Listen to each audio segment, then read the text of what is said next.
The areas that I find that people struggle with, and it leads into other areas like imposter syndrome, understanding the importance of trust, communication, and leading in the moment, and how those all really tie together. Emotional intelligence really is that secret sauce. It's what connects you to someone else in a way that it doesn't feel like work all the time. But the reason why I say that is the better you can be about understanding people, and the more you can apply emotional intelligence, it's easier for you to get your needs met. They're eager for connection. That's one of the things that we're still in a very digital age. There's a lot of studies that are coming out that at the tail end of Gen Z and Gen Alpha, they want to get away from devices. They want to get away from not having human connection. They're craving that human connection. The framework that I teach leaders on how to deal with imposter syndrome, which is name it, tame it, and reframe it.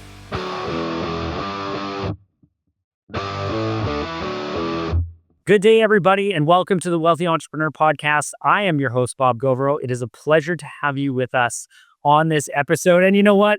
I have a special guest today who I think is going to be going to bring some really great insights to you. And all of what we're going to talk about today is about leadership and your leadership skills and how we, as CEOs and leaders of organizations and entrepreneurs, help develop our leadership skills to get us to the next level, which brings our company to the next level. I can't overemphasize the importance of leadership skills for you and for me. And this is commitment that I have to myself and to my team, that I will continue to become the best leader possible for them. And it's something that is so important as we continue to drive meaningful businesses going forward. Before I get any deeper, I just want to remind you that this is the Wealthy Entrepreneur Podcast. This is the place where we dissect the elements that contribute to entrepreneurial success, from mindset and leadership, again, the primary focus today, to profits and revenue. This episode is going to be titled Reclaiming Confidence, Leadership, Imposter Syndrome, and the Winning Edge, with my special guest today, who is going to be John Little. John's work centers around developing emotionally intelligent leaders, helping high performers navigate uncertainty, and guiding business owners through mindset shifts that unlock long-term success. With his certifications in DISC, Myers-Briggs, and fundamental interpersonal relationship orientation, John has helped hundreds of professionals step into executive roles with clarity, purpose, and confidence.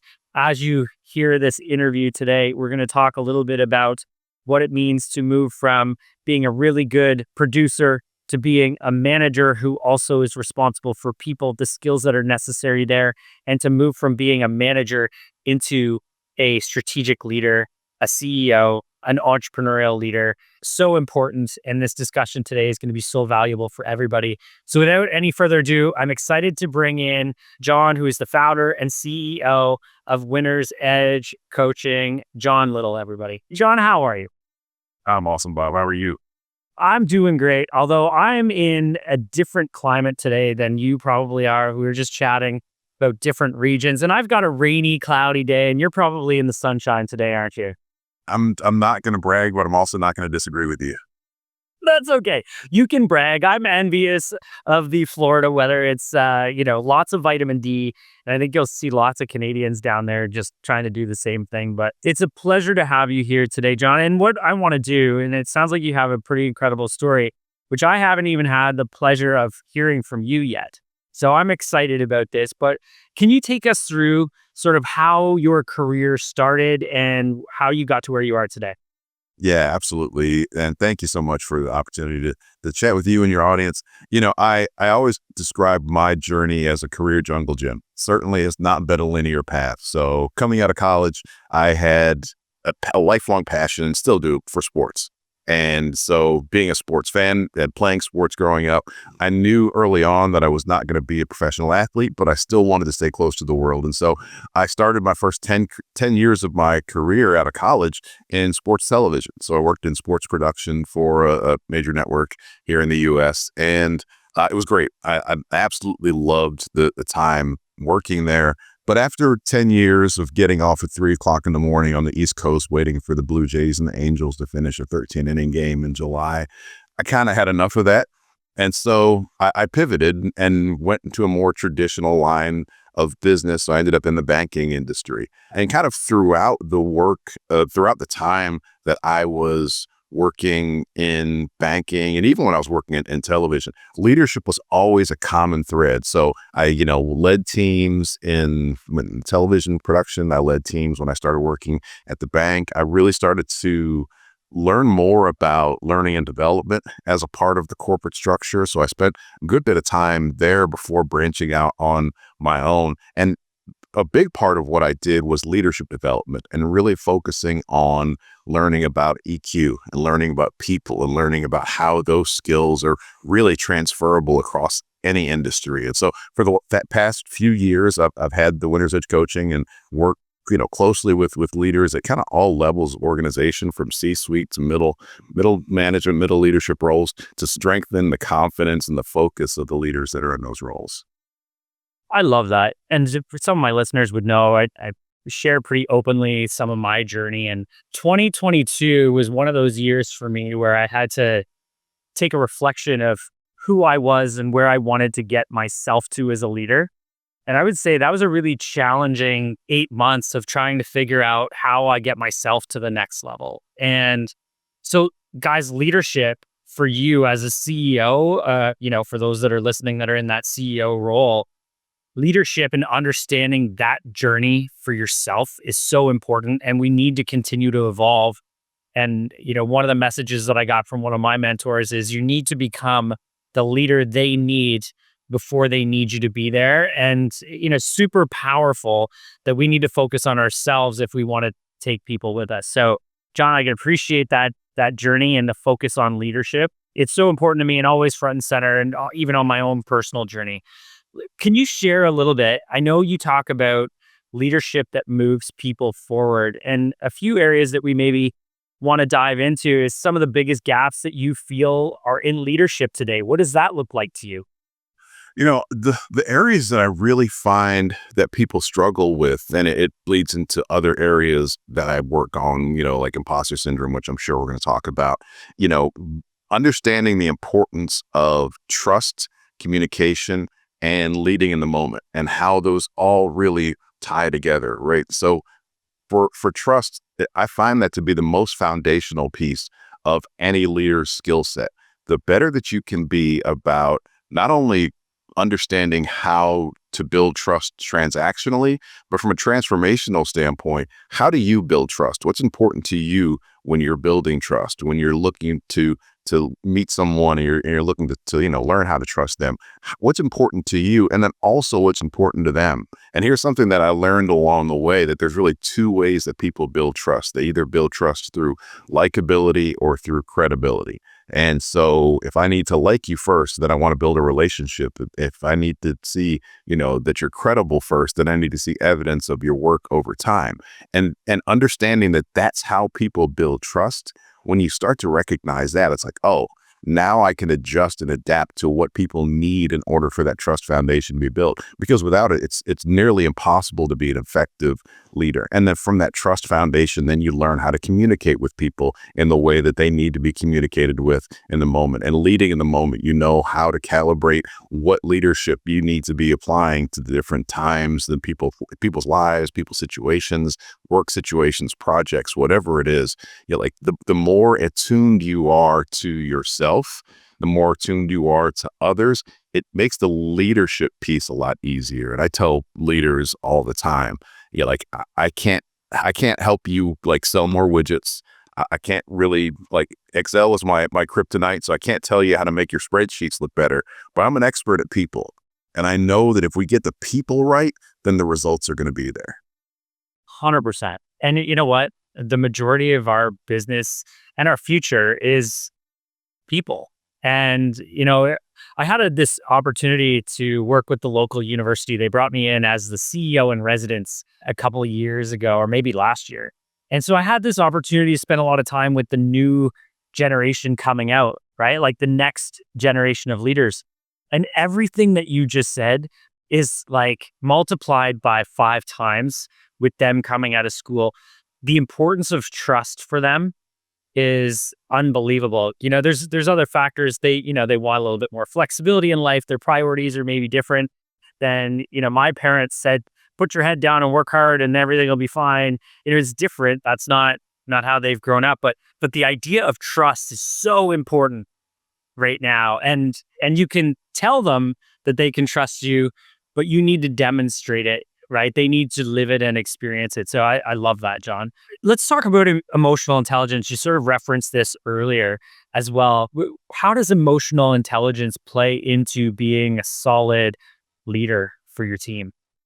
So emotional intelligence really is that secret sauce. It's what connects you to someone else in a way that it doesn't feel like work all the time, which may sound kind of strange. But the reason why I say that is the better that you can be about understanding people and the more you can apply emotional intelligence, it's easier for you to get your needs met. I often talk about, emotional intelligence or EQ as almost a backwards way of being selfish. If I focus on meeting your needs first and primarily, that's my genuine focus is to meet your needs, then I'm going to get my needs met because now you're in a position to thrive. You're in a position to be comfortable. You're in a position to feel that trust is being built. You're in a position to recognize that I'm vulnerable and that you can be vulnerable as well. Like EQ is the key to unlock everything. And even with the different generations, I'm so glad that you mentioned that because, for leaders, that is something that we've experienced over the past really 10 years more than we've experienced in any other time in professional history, only because we have 5 generations working in the workplace at the same time. And we all have just vastly different backgrounds and experiences. I'm Gen X. I've got some wisdom down here on my chin. And I always say, I grew up playing on broken glass and drinking water out of the garden hose, right? That was just how we did it back then. That doesn't work today. Like you were saying, for Gen Z and for Gen Alpha that's coming, it's all about relationships. It's all about trust. It's all about them feeling comfort. Like that F word feeling, like that's going to be so, so important. And that's all emotional intelligence. Emotional intelligence is how can you feel. How can you be empathetic? How can you understand and also maintain the professionalism, the focus and the drive and all the things that are important to be successful? It's that balance, and EQ really brings it all together. 100%. And you know what I would say too, and a lot of people feel like, hey, this next generation coming in, they don't want to work.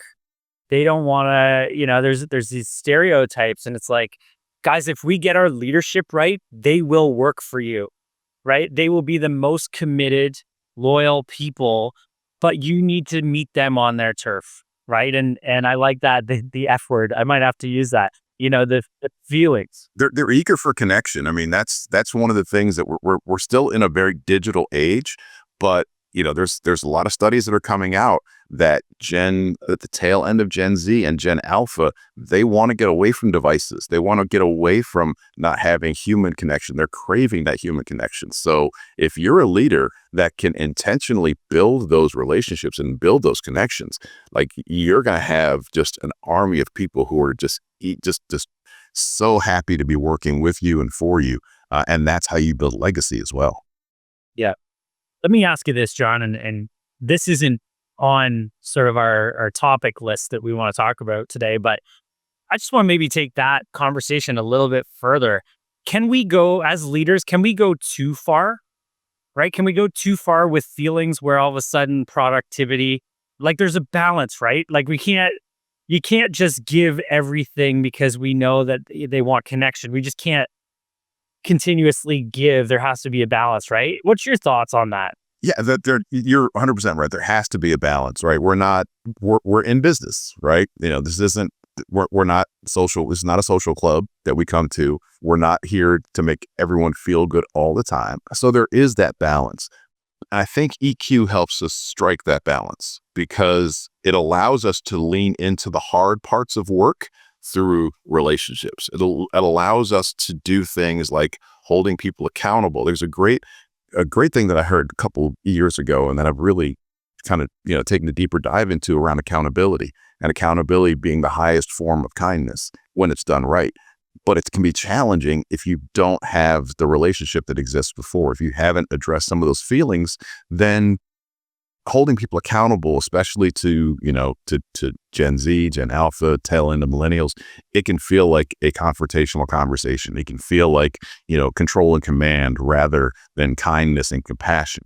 So it's you do have to find that balance, but EQ is the gateway to being able to find the balance, because you can't just come in like, I just can't come in the way that I was raised, the way that I entered the workforce, and expect for different generations to have the same results. They're going to look at me like I'm, mean, stern, crazy, all of those things.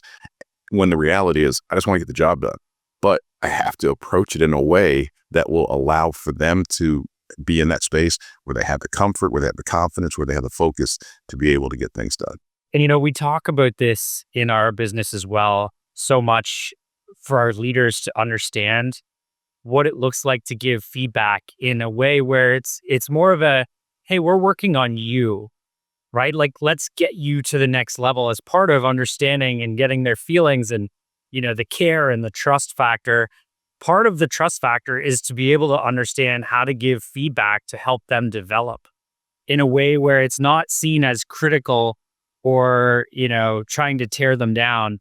And I'm just trying to scan through my books here. One book that I've really liked, John, is Radical Candor by Kim Scott, which, if you're a leader and that's something that you struggle with, first and foremost, maybe you need to get some coaching from John. But second is, look for books that can help you with specific skill sets, because some of this is learned, right? Like, none of us were born to say, hey, we know how to give feedback in a way that everybody feels like, we're moving forward together and excited about it. It's a tough thing. Check out Radical Candor, which is all about how you respectfully give feedback where everybody's moving forward positively together. But sometimes it's having those difficult conversations. John, this was really great. Thank you for entertaining me on going a little bit deeper there. What are some of the tools that you use with leaders to sort of look at their self-awareness and their engagement with their team? Yeah, I've been fortunate in my career to be able to get a couple certifications. So I'm certified in both DISC and Myers-Briggs. So both of those are really great assessments in terms of being able to get a sense of people's true self. And it's always interesting when I take either an individual or a group through a DISC or Myers-Briggs assessment process and give them an opportunity to start to understand themselves. And they start to say, oh, wow, now things make sense. Now I get it. Now I see why these things light me up, and I see why these things feel like I'm dragging an 800-pound gorilla every time I have to do it. So those are a couple of the key assessments. There's also a couple of assessments that I do, kind of depending on who I'm working with. I do a lot of work with HR departments, with their leaders, as well as individuals. And so I have a couple of different assessments that I use just so that way they can get a sense of the key areas of focus that may be, holding them back at a certain point in time, whether it be confidence, whether it be imposter syndrome, whether it be just kind of lacking understanding of what's next, whether it be prioritization or whether something even broader than that. So those are some of the tools that I use, but I've really found consistently that the tools around, DISC and Myers-Briggs are super helpful, because it then allows us to have the right conversations at the right time. And those conversations are personal and specific. So they tend to land more than kind of broad-based generic training that's out there. Absolutely. So we did, and I can't remember which one, but they all have a different outcome, right? So ENTR, which one is that? Which study is that? It sounds like Myers-Briggs. Is it Myers-Briggs? Okay. So we went through and we got our leadership team assessed on this. And guys who are listening, again, chat with John about this. He's likely got access to these and can help you understand them. But we went through this with our senior leadership team. And all of those times where you have, little friction moments with people you work with, and it's because we don't really understand where other people are coming from. Like, we try to, but there's some underlying things that we'll never really understand until we get these assessments. And there's one particular partner who I work with very closely and is one of my closest colleagues. And, communication, he doesn't elaborate on communication. He's very much an efficient communicator. And it's something where he and I have always sort of had this back and forth together. And then when you learn the back end of how he works and things that he likes to do and things he doesn't like to do and things that he's good at and things that he's maybe not so great at just inherently as your personality, it definitely helps you understand how you can work better together. And the other thing that we did is when we were recruiting for a CLO, it was very much for me. I was like, well, I need to know what my personality type is so that I can find the matching personality that can work to be the yin to my yang, right? Like of who that would be. And so when you do your personality type, it can also tell you what personality types you will work best with and who will best complement you. So that when you're recruiting for a major role, especially as the CEO, finding that complementary match is so important for long-term success. So love that you have those, John. And you use the perfect word there, complementary match, because what a lot of leaders will do if they don't have that lens into themselves and their preferences and their personality, as well as a lens into EQ, is leaders will tend to hire clones. Why? Because it's comfortable, it's predictable, it seems like it's an easy, quick connection. It's like, yeah, because you just hired yourself. So of course it's going to be an easy, quick connection. But the blind spots that you have are probably the same blind spots that your clones have.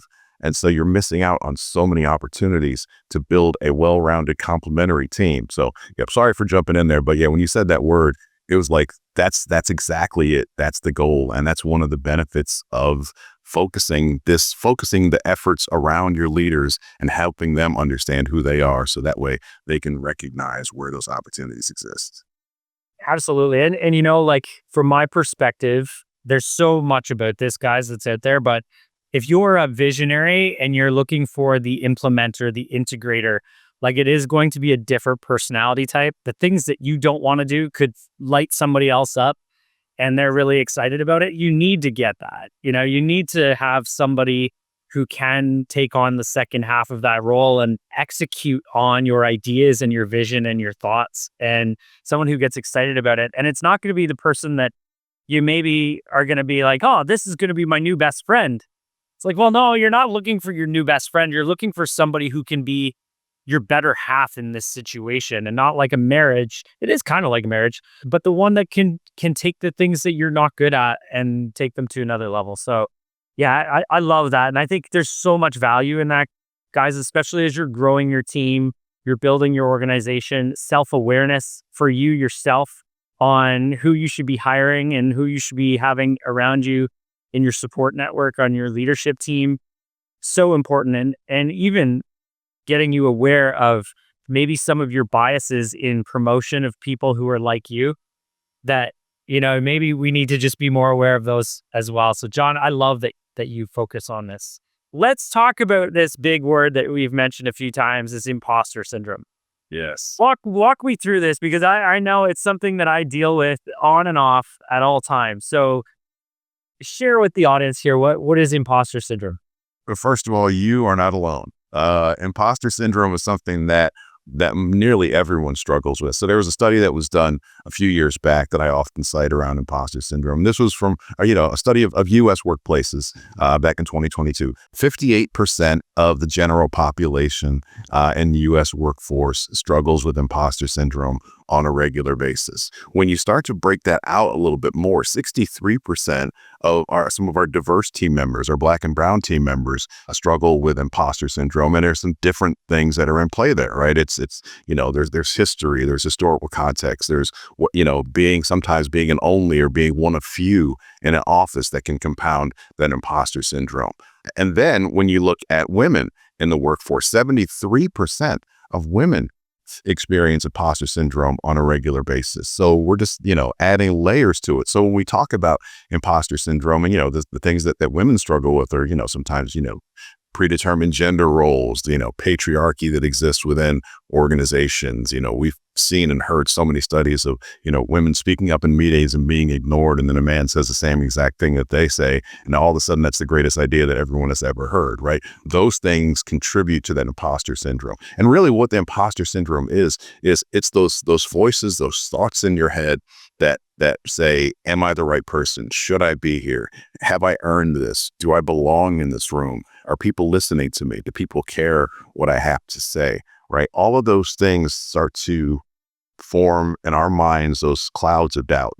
And those clouds of doubt really can impact how we show up, how engaged we are, how willing we are to speak up in meetings, whether we raise our hand for stretch assignments that we can probably do, but we're not sure. That it can really show up as leaders. We'll see it a lot of times where we will either kind of shrink back and we won't lead courageously. Well, instead we'll lead out of fear, which means that we're going to probably stifle innovation. We're probably going to micromanage a little bit more. Or the flip side is we end up kind of acting a little bit toxic because we're overcompensating, that false bravado. We're trying to fake it until we make it. And imposter syndrome is at the root of all of those things. And it really is. It's just those thoughts in your mind. And, you said that's something that you struggle with. Myself, on LinkedIn, I'm the imposter syndrome slayer, and I struggle with it, right? I was doing a presentation for an association of trainers and training and development earlier this year. So these are all like professional career trainers. I've been in that space for most of my career, and I was doing a webinar for them. And for like the 5 minutes right before we went live, I was like, they're going to know everything that I'm saying is wrong. They're going to be looking at every single one of my slides and thinking that, oh, this should be looking this way. That should look like that was that imposter syndrome that like jumped up in that moment. I was like, chill, relax. You got this. You're supposed to be there. They've invited you. So it's okay. And at the end of the day, if you say something wrong, nobody knew what you're going to say beforehand. So you have a chance to clean it up on the back end. So it is something that we all struggle with. And it's at all levels of organizations. I want to share my first major, and again, guys, it happens to me all the time. I constantly look at this and say, should I be the CEO of a $25 million revenue company with 200 employees? Who gives me the right to be that person? So those conversations in my mind happen all the time. And then, you kind of have to get back to the who's better than me to do this, like who's going to be as invested in me as in moving this forward. But my biggest imposter syndrome moment, and John, somewhat similar to yours, I remember it was my first large speaking event, and large meaning multiple thousand people there. It was at a real estate conference in Toronto, and it was in a stadium. So they had it as a half stadium. So it had the full bleachers up top, and Kevin O'Leary was actually on right before me. And so I'm like, well, this is great. I've got Kevin O'Leary as my opener. And I actually said that when I came out, which I thought that changed the mood of the environment. I thanked him for being my opener. But I remember standing backstage and sort of laying the foundation was plywood over top of the ice of the arena, right? So the condensation and the cool is slippery. And, with the stage, the speakers are all facing the other direction. So all you could really feel was like the base of all the speakers. In the background, they got fireworks going off. You got rounds of applause for Kevin O'Leary. And I'm standing back there with this, like, what the hell did I get myself into? Why do I think I should be here? This is Kevin O'Leary. I'm like, hey, I want to go listen to him. I don't want to listen to me. And, what the hell do you think you have the right to be here for? And I would say even worse, John, in your situation, presenting to your peers is way more challenging and way more imposter syndrome focused. Absolutely. And I remember sitting there and nervous. And I just had this moment of calmness. I just sort of took a deep breath, closed my eyes for a second, and I said, this is exactly where you were meant to be right now.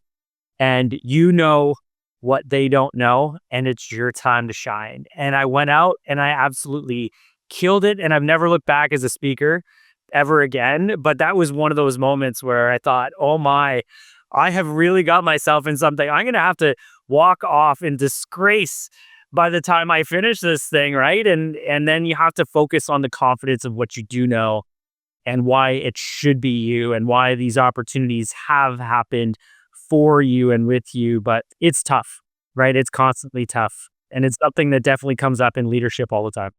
Yeah, I mean, you embody the framework that I teach leaders on how to deal with imposter syndrome, which is name it, tame it, and reframe it. Like once you recognize those feelings come up, so that, like you were talking about, like you're starting to recognize, like, who am I to speak after Kevin O'Leary? Who am I to speak in this huge stadium? Who am I to be, coming on the stage after all of this? Like being able to recognize, okay, I was invited here. I'm supposed to be here. I have a message that these people need to hear. I'm serving this audience by showing up and speaking and sharing my truth and sharing my information, like by naming the struggle of, I'm feeling nervous, taming it by putting it back in that bubble of it's okay, and then reframing it as this is going to be the next step towards everything that I've wanted to be. This is where I need to be right here in that moment. You going through that process is where a lot of people get stuck. They get stuck in the fear and they never get to the point of naming it. They never get to the point where they can label it as this is imposter syndrome. This is just something that I need to work through. And then reframing it as this is going to be a positive. This is going to be something that's going to be beneficial to me and to others. So I love that you shared how you navigated through it, because it does come up, but it doesn't have to be what stops us. It can really be just something that we just move through once we have a process and a framework to do so. See, look at this, guys. I'm learning how I got through this. I didn't even know. So thank you on this, John. But I think part of this, right, like as CEOs, as entrepreneurs, as leaders, like things, if you want to continue to crash through to the next level, you need to get comfortable with being uncomfortable. And I think, part of that is learning how to get through those. Now I actually have a framework, John, so thank you. But understanding how to crash through that barrier, like that was a big barrier for me in that moment. I thought there's no way I'm going to do this. But then it was like, I need to deliver. I'm here for everyone else. This isn't about me. It's about them. I'm here to deliver a message that I was brought here to. And then once I got through it, it was like, okay, well now, I'm speaking at audiences. I think last year I was at an event, Keyspire, with Shaquille O'Neal. And it was like, yeah, Shaq's up there first, no problem, Now a 10,000 person stadium, and it's, that's totally good. I don't have that imposter syndrome anymore because I got through that. And now it's on to the next imposter syndrome, right? Like continuing to crash through these barriers is so important as a leader. So really great tie into this, John, too. Thinking about leadership. And I know for me, I like I mentioned before, spent a lot of time trying to understand how I get my leadership skills to the next level.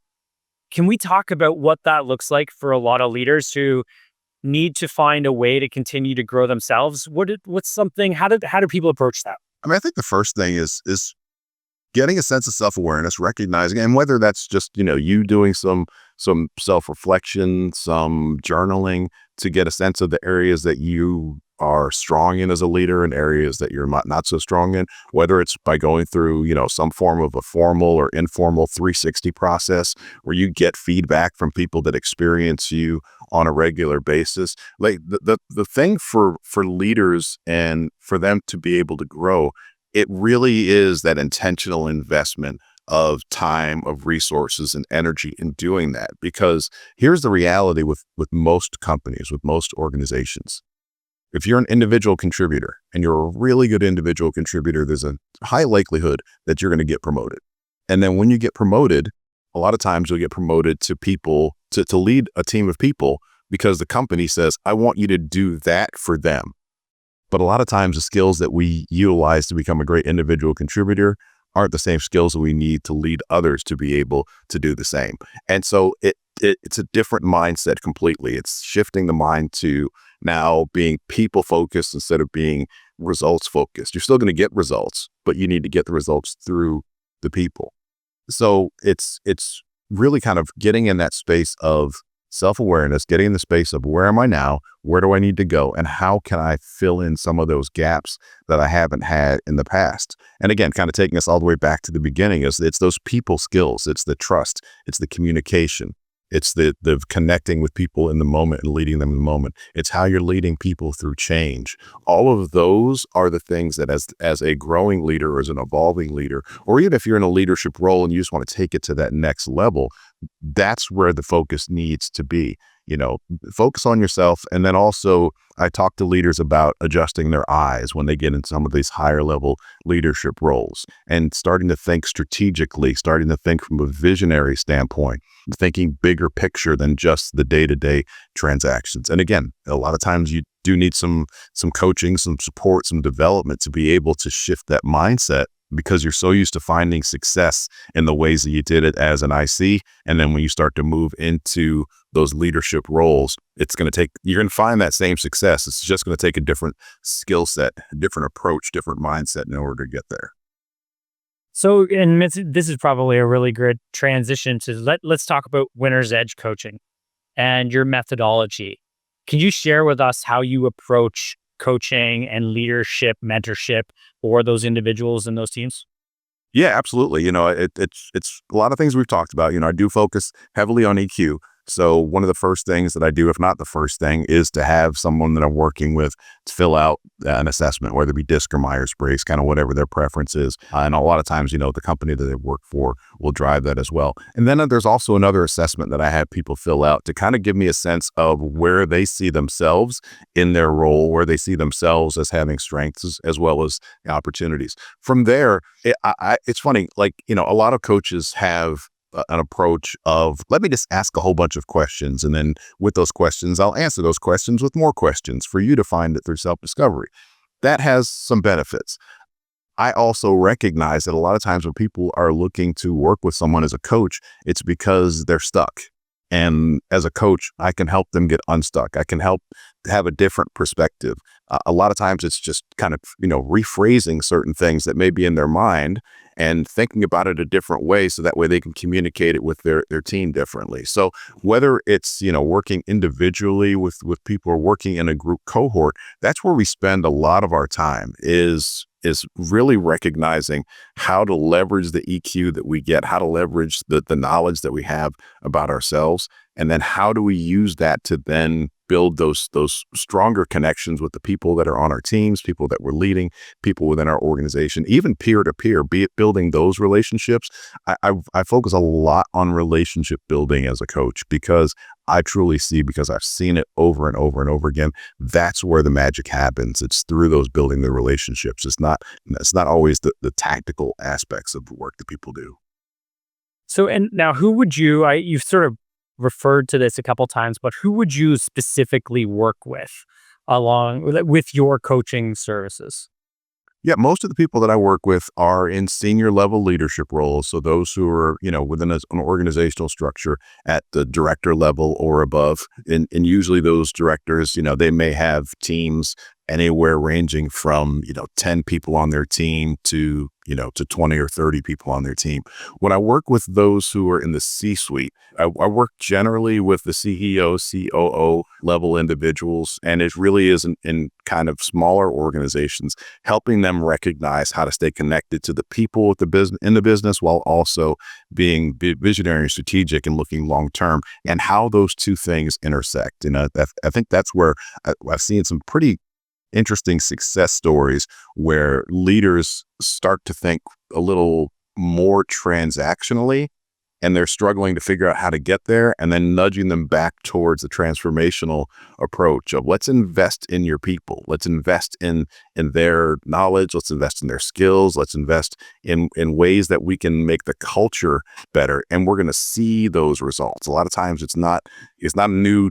It's not new software and it's not new innovation. It's not new products and services that's going to move the needle. It's let's make sure that our culture is super strong. Let's make sure our people is super strong. So oftentimes, HR is kind of my gateway, my entryway into those organizations, because HR typically has a really good sense of what's happening with the business and also what's happening in the business. And so they kind of get it more often than not on how to connect those things and where the real areas of focus generally tend to be. Love that. And so maybe just share one last piece. What is your approach to tailoring teachings from, junior level people to senior level people, essentially from startup founders potentially to those seasoned executives? How do you change your approach depending on who it is that you're working with? I try to meet them where they are. A lot of startup founders are pulling a lot of things we've talked about, right? Imposter syndrome is a big thing with startup founders because they haven't done it before, right? So they don't know what's next. So they're trying to predict and solve for every X that comes up. And a lot of times it's, well, let's focus on this X right now. Let's not worry about future X's. Let's worry about the things that we can control, and let's worry about the things that we want to focus on in the now and the near term. And how can we use those as building blocks? So for the startup founders, for the smaller companies, smaller organizations, it really is a little bit more hands-on and a little bit more kind of like in the moment. For larger organizations and for those who are in the C-suite, it is more big picture. It's more long term. It's more about kind of setting up longer term processes. It's more about setting up longer term kind of infrastructures for learning, for development, for feedback, so that way they're not kind of off doing things in a silo with what they think is best for the business when everyone in the business is focusing and struggling with other things. So it's trying to marry those two worlds together. Love that. Let me ask you one last question, and then I'm going to recap and make sure that everyone knows how to get a hold of you, how to connect with you, follow you on LinkedIn. So we'll get there in 1 second. The last thing I want to ask you is, if you had to start over in building your business, building your coaching, what is something that you know now that you wish you knew when you first started? One thing. Yeah, well, pick one. Pick your favorite. I know there's probably 100, right? I know I would too, but yeah. I would say if I were to go back and tell my earlier business career self one thing to focus on, it really would be to understand the power and the value of your brand. And not your brand from I want to have 1 million followers or I want everybody to know me, but my brand of what I can do to help people, how I can support and serve, and really being super clear on defining that brand. That I think would be the thing that I would tell my younger, earlier self, because once I was able to kind of get that, it really opened up everything else. Once I understood why, once I understood the purpose for the work that I did, and once I understood how to communicate that really opened up things tremendously. And, ironically, it was tied to overcoming some of the imposter syndrome, because as I mentioned from the top, like I didn't come from a classic business background. I didn't have, classic business education. I spent 10 years watching games and putting highlights on television, and then stepped into something completely new. So I had to learn it all on the fly. But the earliest I was able to connect with a brand of who I am and what I do and how I serve, that really has been the game changer. I love that. And I'm going to share ours in a minute. But before I do that, being my purpose, but how can people get a hold of you, John? Where, website, social, where's the best place to find you? So the best place to find me is on LinkedIn. So, linkedin.com/in, Big John Little is my tag on LinkedIn. So you could find me there. That's the easiest place to find me. I also, have a website, the Winner's Edge Coach, or winnersedgecoaching.com. And I do have one of the assessments that I mentioned that people can take, if imposter syndrome is something, or leadership is something that they're interested in getting more of a kind of a self-check of where you are. winnersedge.scoreapp.com. It's just a really quick assessment that people can take, gives a pretty quick insights into, where they are, opportunities that they have to grow, as well as things that they can leverage additional strengths. So those are really the main areas: LinkedIn, the Score App, winnersedge.scoreapp.com, as well as my website. Well, and we'll make sure, guys, that we include those links in the posting of this podcast, which should be coming out in the coming weeks. John, this has been an absolute pleasure. I could talk leadership with you all day. I appreciate your insights. I think that you've reaffirmed some of the thoughts that I've had. Definitely walked me through a framework of how I got through my imposter syndrome, which I will now reference, write down, and say, okay, this is the framework I need to get through it next time it happens. So thank you for everything that you shared today. This has been amazing.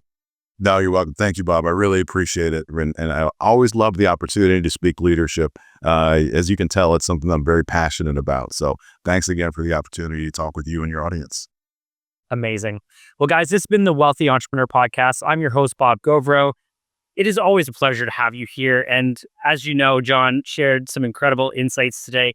Listen, if there's something that he said that really resonates with you and you feel like, hey, you know what, if I just shared this with someone else, I could maybe make a positive change, make sure that you grab this, share it, send it out. We're excited. Ultimately, like John was talking about, we're here to empower entrepreneurs and CEOs with the financial confidence and resources they need to make informed decisions so that together we can move the world forward. And so if you share this information with somebody who needs it, we're doing that together, and we're helping fulfill our purpose. Make sure you give us a like. Any questions, comments, drop them in. We'll be happy to respond to anything that you guys have in here. Again, we'll put all the resources in. Make sure you give us a follow. Every week, we're releasing new content, new interviews, and new experts like John. So we want to continue to bring these insights to you. So once again, everybody, thank you for joining us today. Appreciate it so much. Look forward to seeing you again next week.